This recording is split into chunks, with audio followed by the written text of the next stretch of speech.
Red టీవీలో మీ వ్యాపార ప్రకటనల కోసం ఈ నంబర్ ని సంప్రదించండి 6281747728.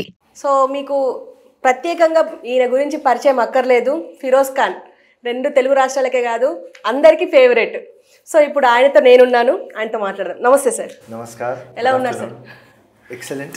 ఓకే సార్, అంటే ఇప్పుడు మనం మొత్తం పాలిటిక్సే, మధ్యలో మీ గురించి మాట్లాడుకుందాం. అండ్ ఫస్ట్ ఆఫ్ ఆల్ మీరు మొన్న బీఆర్కే భవన్ వచ్చారు, అక్కడ నకిలీ ఓట్ల గురించి మీరు ఆరోపించారు. అసలు ఏం జరిగింది సార్? మొత్తం కేసు ఎక్కడి వరకు వచ్చింది? హైదరాబాద్ లోక్సభలో 6,64,000 డూప్లికేట్ కానీ బోకస్ కానీ దొంగ కానీ లంగా ఓట్లు ఉన్నాయని with evidence election commission of India and BRK భవన్లో చీఫ్ ఎలక్షన్ కమిషన్ అంటే సిఈఓ వికాస్ రాజ్ గారికి ఇచ్చిన విత్ టోటల్ ప్రూఫ్స్. పని మొదలైంది. 96,000 ఓట్లు ఇప్పుడు దాకా తీసాను.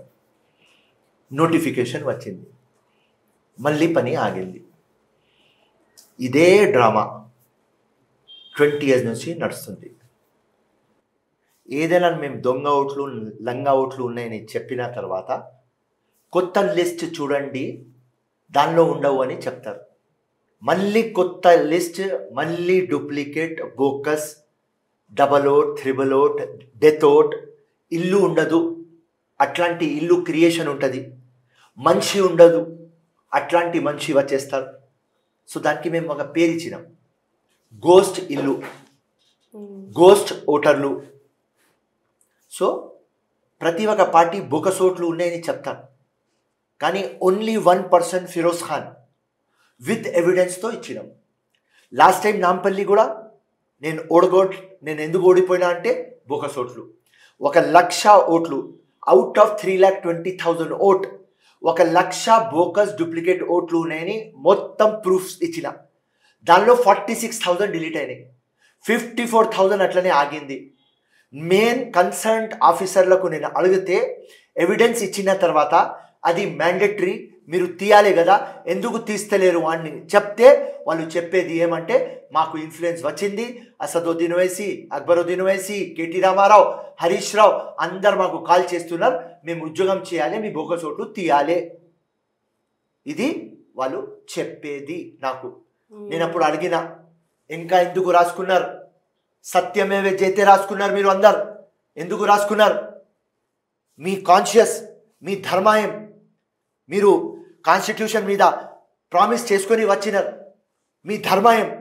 నేను ప్రూఫ్లు ఎవిడెన్స్ ఇచ్చిన తర్వాత ఎవరో ఒక లంగా లీడర్ ఫోన్ చేస్తే దొంగ పని చేయమంటే, ఓకే వాడు పొలిటీషియన్, వాడు దొంగ మాటలు మాట్లాడతాడు, కానీ నువ్వు ఒక ఐఏఎస్ ఆఫీసర్ కదా, నువ్వు ఒక సీనియర్ ఐఏఎస్ ఆఫీసర్. దాని తర్వాత మీరు ఇట్లా మాట్లాడితే దేశం ఎక్కడ పోవాలి? మాలాగా యంగ్స్టర్లు ఎక్కడ ముందుకు పోవాలి? సిస్టమ్కి ఏదో సెట్ చేద్దాం, సిస్టమ్కి క్లీన్ చేద్దాం, అందరికీ న్యాయం తీసుకువద్దాం, ఎవరికి న్యాయం దొరకలేదు వాళ్ళకు న్యాయం ఇప్పిద్దాం, ఆ మనసుతో మేము వచ్చినాం. కానీ ఎవరు మాకు మద్దతు చేయరు. ప్రతి ఒక్క పార్టీలో politics, nobody is right. BJP కానీ, బీఆర్ఎస్ కానీ, కాంగ్రెస్ కానీ, ఎంఐఎం కానీ, సిపిఐ కానీ, ఏ పార్టీ దానిలో కొద్దిగా పర్సంటేజ్ పెట్టుకోవాలి. ఈ పార్టీ దొంగతనంలో 80%, ఈ పార్టీ 60%, ఈ పార్టీ 50%, కానీ దొంగతనంలో అన్ని పార్టీలు పాస్. దానిలో మనం వచ్చినాం ఏదో తిక్క మైండ్ సెట్తో, పిచ్చి మైండ్ సెట్తో, ఏదో విప్లవం మార్పు అవుతుంది, హిందుస్థాన్ ఆజాద్ కాలేదు, ఇండియాకి ఇండిపెండెన్స్ కాలేదు, కొంతమంది డిసైడ్ అయినారు, వాళ్ళలో స్పార్క్ ఉన్నది, ఆ స్పార్క్ క్రాంతి అయింది, విప్లవం అయింది. కొంతమంది తెలంగాణ కోసం చేసినారు, అది స్పార్క్ విప్లవం అయింది. అవుతుంది. కష్టాలు చూసినాం, ఆ మొత్తం హిస్టరీ బుక్లలో చూసి, అరే దేశం కోసం స్వతంత్రం తీసుకురానికి ప్రాణం త్యాగం చేసినారు, జైల్లో ఉన్నారు, మొత్తం ఫ్యామిలీ సర్వనాశనం అయిపోయింది. మొత్తం ఆస్తి సర్వనాశం అయిపోయింది. అన్ని సర్వనాశం చేసుకొని ఈ దేశం కోసం ప్రాణం ఇచ్చినారు. ఎంతో హీరోలు ఉన్నారు. కొంతమంది హిస్టరీలో వచ్చినారు, ఎక్కువ మంది హిస్టరీలో రాలేదు. వాళ్ళు 5 సంవత్సరం 10 సంవత్సరం జైల్లో నుంచి బయట వస్తే దేనికోసం పోరాడినాడు ఎవరికి గుర్తునే లేదు.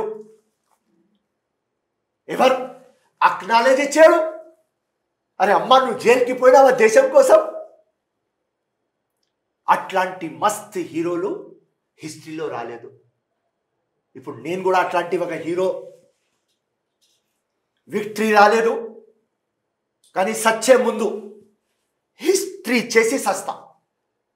ప్రజలకి మేలు కావాలి.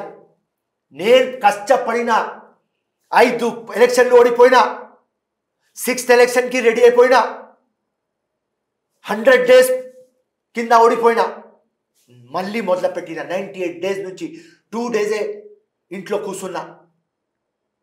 నా భార్య వచ్చి చెప్పింది, 2009 ఓడిపోయినావా, నెక్స్ట్ డే రోడ్లో మీద ఉన్నావా, 2014 next day, 2018 next day, 2019 next day, కానీ 2023 నువ్వు నెక్స్ట్ డే రోడ్ల మీద ఎందుకు లేవు?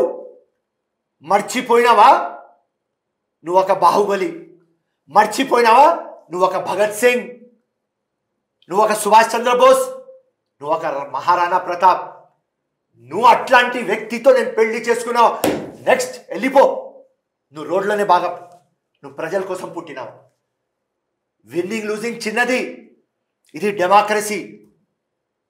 ఇక్కడ లూజింగ్ ఉన్న తర్వాత కూడా ప్రజల కోసం ఉంటే నువ్వు అక్కడనే నువ్వు హీరో.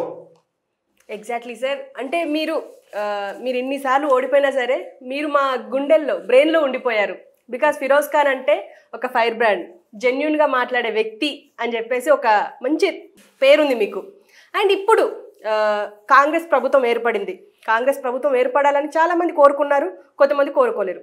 ఇప్పుడు ప్రజెంట్ ఏమంటున్నారంటే ఇది యాక్సిడెంటల్గా వచ్చిన ప్రభుత్వం, వెంటనే మళ్ళీ బీఆర్ఎస్ వస్తుంది, లేకపోతే ఈ పార్లమెంట్ ఎన్నికల వరకు కలిసి ఉన్నారు వీళ్ళు, తర్వాత పడిపోతుంది ప్రభుత్వం అని చెప్పేసి అంటున్నారు. మీరేమంటారు? ఇప్పుడు టోటల్ వాళ్ళు చెప్పింది టోటల్ రాంగ్. ఈ గవర్నమెంట్ ఎందుకు వచ్చింది? Because of 2 things. కేసీఆర్ చెప్పింది అమలు చేయలేదు. పెద్దగా జబర్దస్త్ ఒరటరీ స్కిల్స్ కేసీఆర్ దగ్గర ఉన్నాయి. అన్ని న్యూస్ ఛానల్లో కూర్చొని దొంగలంగా మాటలు మాట్లాడినారు. వాస్తవం పబ్లిక్కి ఇది దొరకలేదు. Right from farmers, Muslim reservation, double బెడ్రూమ్లు, ఉద్యోగాలు, కరప్షన్ అన్నీ నేను చెప్పడానికి మొదలు పెడితే మీ మొత్తం 45 minutes దానిలోనే వెళ్ళిపోతుంది. ఇది చెప్పింది ఆయన అమలు చేయలేదు. అండ్ దాని తర్వాత పబ్లిక్కి ఎస్, తెలంగాణ తెచ్చిన వ్యక్తికి మనం 10 సంవత్సరం ఇచ్చిన, తెలంగాణ ఎవరు ఇచ్చినారు? సోనియమ్మ కాంగ్రెస్కి అండ్ ఇంకా రేవంత్ రెడ్డికి చూసుకొని ఇక్కడ పార్టీ వచ్చింది. సింపుల్. నేను లాస్ట్ ఛానళ్ళకి చెప్పిన 3 months ముందునే, everyday day by day Congress strong అవుతుంది, బీఆర్ఎస్ వీక్ అవుతుంది. అండ్ ఒక రోజు ఆఫ్టర్ 6 months బీఆర్ఎస్ ఉండదు. టోటల్ మాకు కాంగ్రెస్కి ఎట్లా విలీనం చేసుకొని మాకు అపోజిషన్ హోదా పోయింది, ఆ బీఆర్ఎస్కి కూడా చేస్తామని మేం ఆ రోజులలో కాంగ్రెస్కి అర్ధరాత్రి ఉన్నది, వాన పడుతుంది, లైట్ లేదు. ఆ రోజులో మేం అందరం ఉత్తమ్ కుమార్ రెడ్డి కానీ, కోమటిరెడ్డి కానీ, రేవంత్ రెడ్డి కానీ, బట్టి అన్నా కానీ, జగ్గారెడ్డి అన్నా కానీ, ఫిరోజ్ ఖాన్, హనుమంతరావు అందరు కూర్చొని ఒక్కటే చెప్పినాం, అర్ధరాత్రి లైట్ లేదు, వాన పడుతుంది. ఇది సేమ్ కేసీఆర్కి తీసుకువద్దాం ఒకరోజు. అదే ప్రాసెస్లోనా ఇప్పుడు బీఆర్ఎస్ ఎమ్మెల్యేలు మొత్తం ఇటు అందరు వచ్చేస్తారు, అందరికీ వచ్చేస్తాం. చెప్పినాడు కదా రేవంత్ అన్న, గేట్ ఓపెన్ చేసిన స్టోరీ ఫినిష్. మీరు రాసుకోండి. 17 ఎంపీలలో బై డిఫాల్ట్ ఒక్కటి బీఆర్ఎస్కి వస్తే ఎక్కువ. BRS story finish. లంగా పనులు చేసుకున్నారు, దొంగ పనులు చేసుకున్నారు, కరప్షన్ చేసుకున్నారు, ఇంట్లో ఉద్యోగాలు ఇచ్చుకున్నారు, టీవీల దగ్గర కూర్చున్నారు. ఆ కేసీఆర్ టీవీ, కేటీఆర్ ట్విట్టర్ హరీష్ రావు మొత్తం మంచి మాట్లాడతారు, తప్పు లేదు. కానీ వాస్తవం ఏం పీకినారు రా భయ్?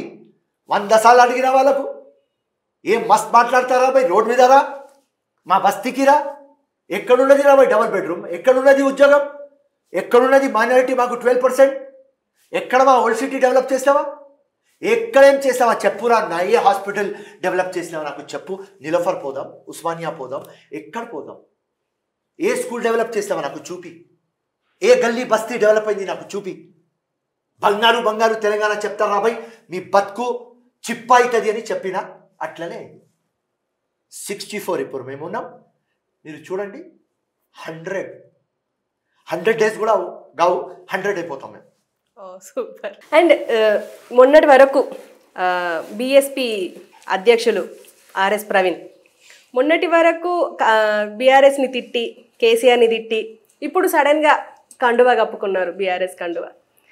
మీకేమనిపిస్తుంది? ప్రవీణ్ అన్న very intellectual fellow and integrity కూడా మస్త్ ఆద్మీ. కానీ ఆయన కూడా చూస్తున్నాడు మొత్తం బస్, డబల్ డెక్కర్ బస్, ఆ బస్ ఛత్తు మీద టాప్ మీద కూడా మొత్తం ఎమ్మెల్యేస్ ఎంపీస్ వచ్చేస్తున్నారు కాంగ్రెస్లోకి. సో ఆ బస్లో నాకు ఎవరు గుర్తు పెడతారు? నేను కండక్టర్ కూడా కాలేను ఈ బస్లో, రైట్? సో దానికోసం ఏ బస్ ఖాళీ అయింది అంటే ఏ అంబాసిడర్కి ఇప్పుడు డ్రైవర్ లేడు, నేను డ్రైవర్ అవుతామని పాపం పోతున్నాను. మంచోడు, వెరీ గుడ్, అట్లనే ఉండాలి. ఎందుకంటే ఆయన దగ్గర కంటెంట్ ఉన్నది, ఆయన దగ్గర సబ్జెక్ట్ ఉన్నది, ఆయన దగ్గర పబ్లిక్కి ఏదో చేయాలి అని అది ఉన్నది 100%. కానీ చూసుకున్నాను ఎక్కడ పోతే నా విలువ ఉంటుంది 100%. కేసీఆర్ దగ్గర పోతేనే ఈయనకు విలువ ఉంటుంది, ఈయనకు లైమ్ లైట్ ఉంటుంది, ఈయన చెప్పిన మాటలు అక్కడ అమలు అవుతాయి, ఈయనకు సాటిస్ఫాక్షన్ అవుతుంది, నా మాటలు అమలు అవుతున్నాయి. దేనికోసం ఆయన మొత్తం ఐపీఎస్కి రిజైన్ చేసినాడు అది ఫుల్ఫిల్ అవుతుంది. సో నేను ప్రవీణ్ కుమార్ గారికి చెప్తున్నా, మీరు చేసింది కరెక్ట్.